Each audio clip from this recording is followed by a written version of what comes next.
and welcome to a game called Top Drives. Now, this game is interesting in that it involves cars, or vehicles more specifically, but it's not really a racing game. It's more of like a strategy game. But I'm going to go over essentially what at least I think the all these stats on these vehicles mean. So obviously, I have been playing this game for a little bit. Not obviously, but I have been playing this game for a little bit. I have some good stuff. Really, my collection could look a little bit better, but So,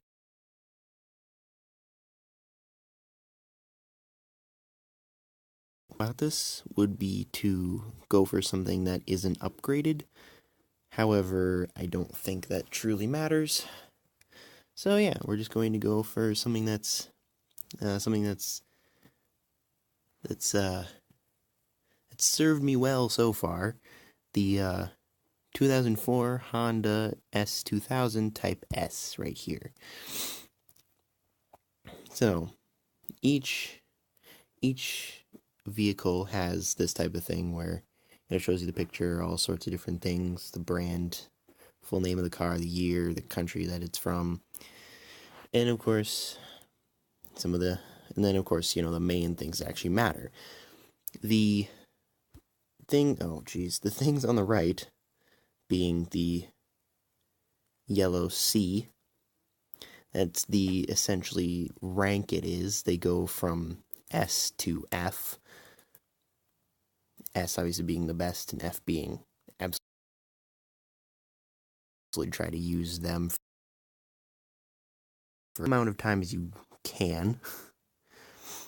And then the number below it is the race quota, I think that's what it's called, which is, you have a certain number, being the 79 way up at the top, or in terms of me specifically having the 79.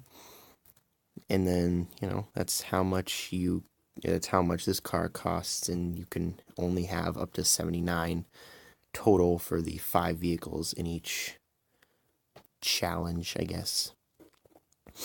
And on the right, it says how much you'd sell it for, but I probably don't want to do that. And you can add it to the hand, which is not where it is right now, and it's kind of pointless to do that. And on the full-on right, there's the upgrade where you can go ahead and upgrade it. Although of course I would have to do the stage 2 thing, which would mean I can't do that because I don't have enough money. Can't even see what it. Oh, right here. There you go.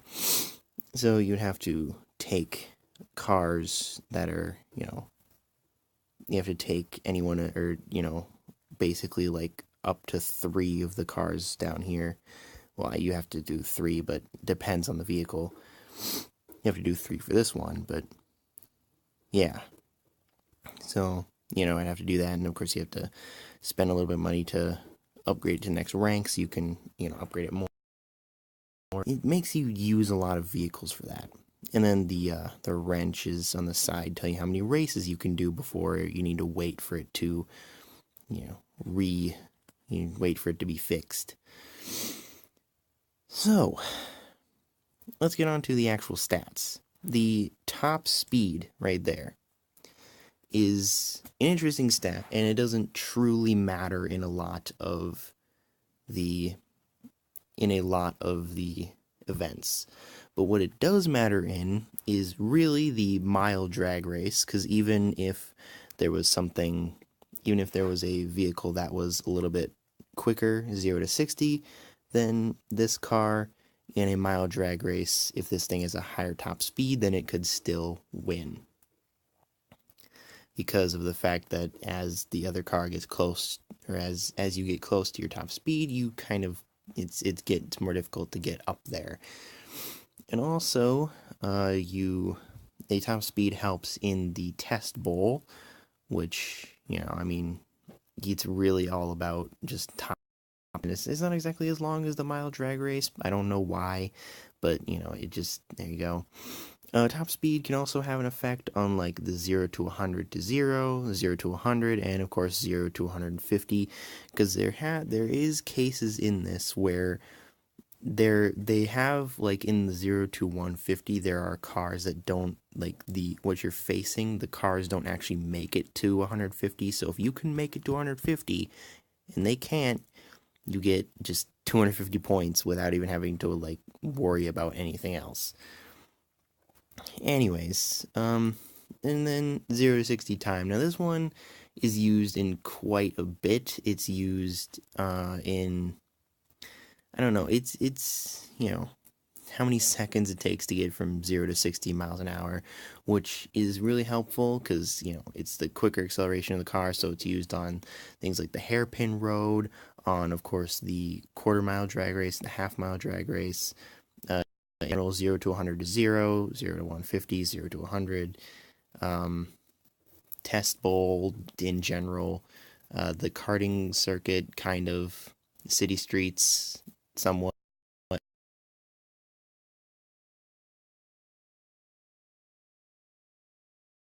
I mean, maybe a little bit, maybe a few others, but that's basically what I got.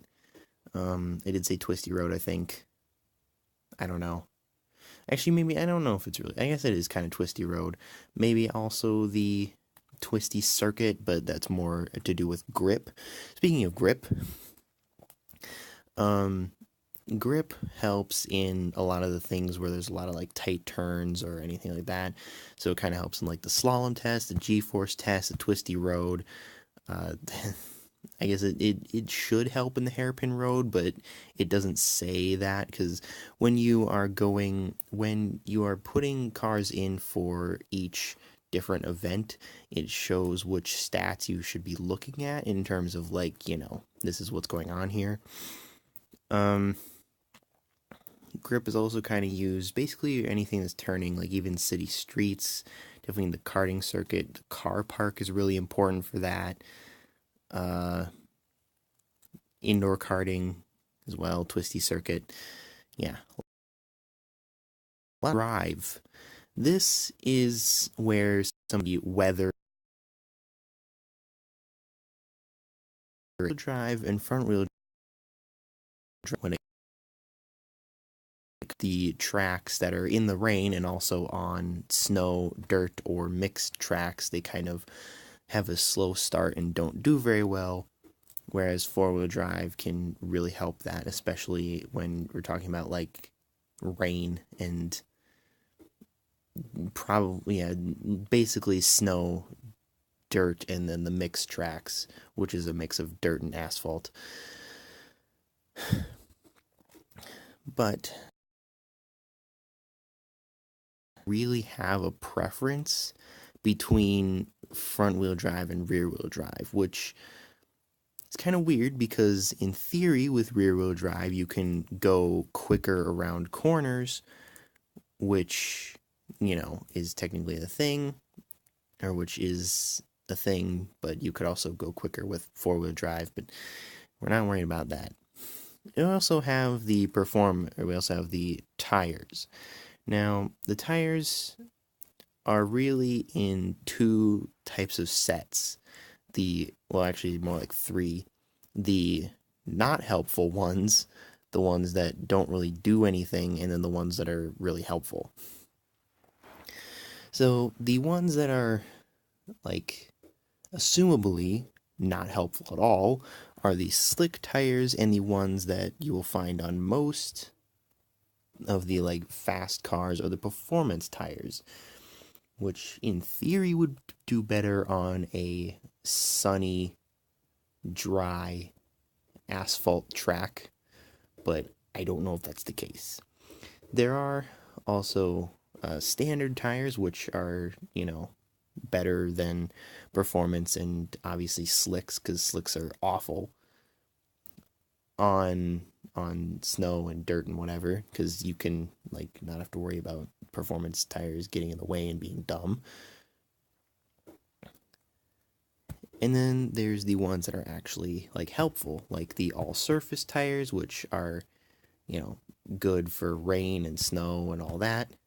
And then the off-road tires, which are good for dirt and are especially good for things like the hill climb, which is ugh.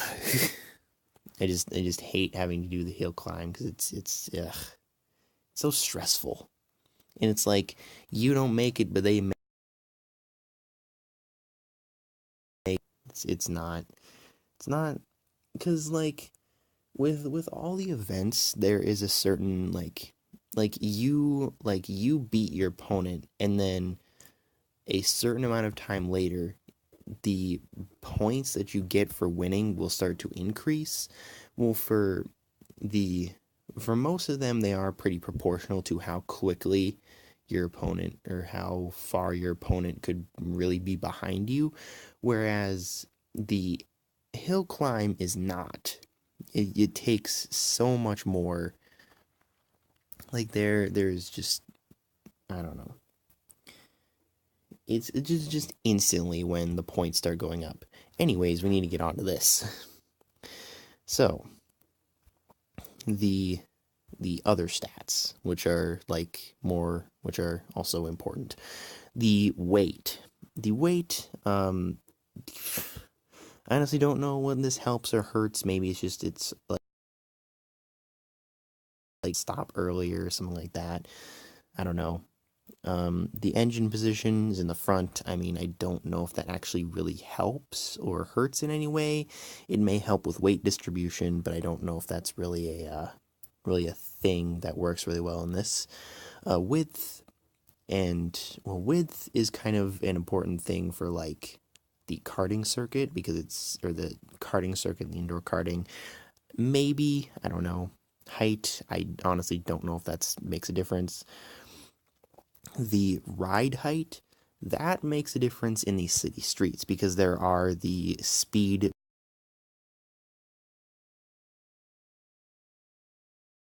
low, then it will slow you down severely as you go over them. Medium, it slightly slows them down, whereas the I guess high ride height just kind of goes over them without caring. The traction control, so most of the new cars will have traction control and ABS, which, I mean, I guess it more helps for like a traction control will help for like things in the rain essentially and snow, whereas ABS will, I guess, be better braking during, like the twisty road and circuits and all that stuff. Of course, we have the peak power, which is essentially the wow, yeah, the horsepower, and then of course you have the torques, which again I don't honestly know. Now, of course, on where it says upgrade state, it'll show how much, like, essentially, but, mine's not really complete, so. And also, there's the ownership, which will show you how many races you've done, the win ratio, and or how long you've owned it. And then the service cost, which, once it's down to 0, how much it will take to bring it back up to 10 instantly, and then how much you sell it for at the sale cost again. And then, of course, the specs over here. It is a petrol car, which there are some different, events which require, well, not really like the single player events, but like specific, events like these types of events that will require like specifically petrol cars or diesel or electric, which probably isn't a thing, but it probably isn't a type of challenge. And of course, the body style, which in this case is a roadster, and then the seat count, which is 2. So that's basically it for this car specifically. So now let's go. In this game, you can go to all cars and see literally every single car that exists in this game. And you can sort of look at your collection. Like I have 3 Fords and 1 Honda, 2 Jaguars. Dang it. But you can also look at all their stats. So, we're going to compare this Honda S2000 Type S to the 2009 Bugatti Veyron 16.4 Grand Sport and the 2016 Renault Twizy, which is an interesting concept because these are basically polar opposites, as we will get to. So, let's just go down the list of the stats here. So, the top speed of the Honda is considerable amount less, almost 100 miles an hour less than the Bugatti Veyron's, or than the Veyron's 253, but it is about the Twizy's 50. 0 to 60. The Veyron has, gets to 60 in less than half of the time that it takes the Honda to do at 2.3 seconds compared to the Honda's 5.7. And since the Twizy's top speed is only 50, it doesn't actually get to 60.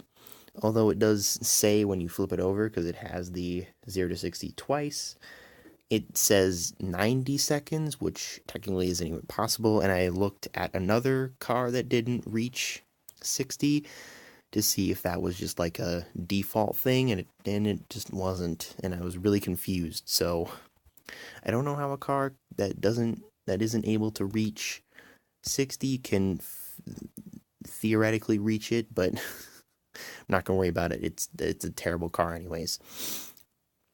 Now the grip. This is significantly closer. The grip kind of maxes out at like 90-ish. Like there isn't really much more than that. So the Veyron's, well, I guess I haven't really been truly fair with this because this, the Honda is slightly upgraded, but the grip on the Veyron is only about 6 more, which, it does make quite a bit of difference because a little bit more grip, the twisty circuit and the twisty road and all that. And then the Twizy has only 69 grip, which means that it would get destroyed even further in races. So, it's going well. The drive in the Veyron, which I'm not sure if it's actually like a real thing. Like I really don't know if the basic stats for all these, including the Honda, which isn't exactly like this, but I'm wondering if those are actually like legitimate real life stats, because yeah, I don't know. But of course, since the Honda's rear-wheel drive and the Veyron is four-wheel drive, the Veyron's just better again. And then the Twizy is rear-wheel drive, but we don't really need to worry about it. The tires on these, the Veyron has performance tires, unsurprisingly, and the Twizy has standard tires, also unsurprisingly. Now, I also went for the rank and the race quota on these cars when I was looking at them. So the Veyron has a rank of S, the top rank, and a race quota of 30, which means it's essentially tied with some of the other cars for being like really the best in the game. Now the A rank can also go up to 30 race quota, but of course the S rank is slightly better. And the rank of the Twizy is F and its race quota is 5, which technically means that there are worse cars than the Twizy, because the race quota can be as low as 3. However, the Twizy's still awful. So, let's flip it over quickly. So, the weight. The weight on the Veyron is 1990, which is significantly higher than the Honda that I have right here. However, the Twizy's weight is 40. The engine position So the Veyron has the engine in the mid-rear, which I guess is better for the 50-50 weight distribution, which I don't know if a Veyron has. And the Twizy's engine is in the rear, which is interesting. Whereas the Honda's is in the front, as mentioned before. Now, the width and the height. Oh boy. The Veyron has a width of 2 exactly, which means that it's wider than the Honda. It also has a height of 1.2, which means that it is slightly shorter than the Honda. The interesting thing is that the Twizy has a width of 1.2, meaning that it's significantly skinnier than both the Honda and the Veyron. However, it has a height of 1.5, making it taller than both of them. Interestingly, the ride height is low, along with the Hondas, whereas the Twizy's is medium, which is kind of interesting, meaning that would perform possibly better in the city than these two cars. However, if it was actually going up against the Veyron would probably still win. And probably get significantly more points in that too, but whatever. The traction control, unsurprisingly, traction control and ABS, unsurprisingly, all three of these cars have both of them. The peak power, the Veyron has 987 horsepower. The Honda has 247, and the Twizy has 17 horsepower. Now on to torque. The Veyron has 922 torque. The Honda has 168, and the Twizy, weirdly enough, has 47, meaning that this is one of the only vehicles in all of history that you can say that it almost has 3 times more torque than it does power. Anyways, let's go on to the specs way down here. So, the fuel in both the Veyron and the Honda is petrol. However, in the Twizy, it is electric, which is interesting. The body style in both the Veyron and the Honda. However, the Twizy is considered a coupe by this game, which is interesting, or a coupe. In the Veyron and the Honda, there are 2 seats, whereas in the Twizy, there is only 1. And the service cost of these, the Veyron is 30 gold compared to the Honda's 20, and the Twizy has only 5, but that makes sense considering it's an F rank, and those are kind of proportional. And the sale cost. Now, the sale cost will increase with upgrades, so this sale cost isn't exactly the same as it was when we began, but I believe the sale cost of a a D rank car is like, or C rank car, I'm gonna guess it's around 10,000. The Veyron sells in this game at 275, whereas if you wanted to sell the Twizy, you would only get 125 for it. But,